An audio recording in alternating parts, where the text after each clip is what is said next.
భావం వల్ల ఎవరు ఏం అన్యత భావించొద్దు. మన ముఖ్య అతిథి చాలా గొప్ప వ్యక్తి భరతభూషణ్ సార్ మాట్లాడేది ఉంది కనుక మాట్లాడేది. అందరికీ నమస్తే. ముఖ్యంగా భరతభూషణ్ అన్న గారిని మాట్లాడమని కోరటానికే నేను ఇక్కడికి వచ్చాను. ఆ కోరే ముందు వచ్చిన మాట, అన్నగారు నేను ఇది రెండోసారి కలుసుకోవడం ఒకే స్టేజ్ మీద. ఆంధ్ర యూనివర్సిటీలో సివిల్ సర్వెంట్స్ని ప్రిపేర్ చేయడానికి మేము వర్క్షాప్ నిర్వహించాం. అన్నగారు వచ్చి ఆ పూట వర్క్షాప్లో మాట్లాడారు, నేను కూడా మాట్లాడాను పాలిటిక్స్ డిపార్ట్మెంట్లో. అప్పుడు వీసీ గారు నాకు అన్నగారికి సన్మానం చేశారు.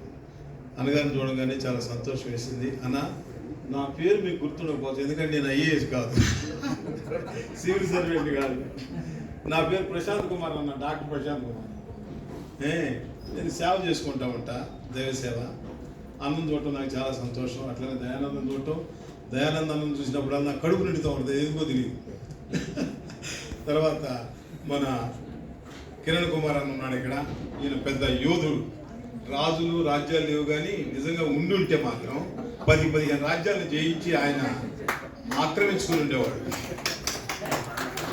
అంత శక్తి సంపన్నుడు. మరి దస్తగిరి గారు, రవి గారు, వీళ్ళందరూ ఇంత పెద్ద కార్యక్రమాలు చేస్తున్నారంటే చాలా ఆశ్చర్యంగా ఉంది. నేను ఇంకా వాళ్ళని కలుసుకుంటాను.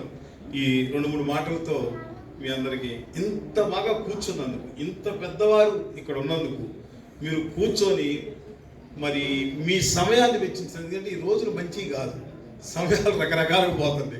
ఇంత మంచి కార్యక్రమంలో ఉన్నందుకు మీ అందరికి కూడా నా నమస్కారం. Thank you very much. ధన్యవాదాలు ప్రశాంత్ అన్న. ఇంత తొందరగా మీ యొక్క అమూల్యమైన సందేశాన్ని తక్కువ సమయంలో పూర్తి చేసినందుకు నిజంగా మీకు ధన్యవాదాలు.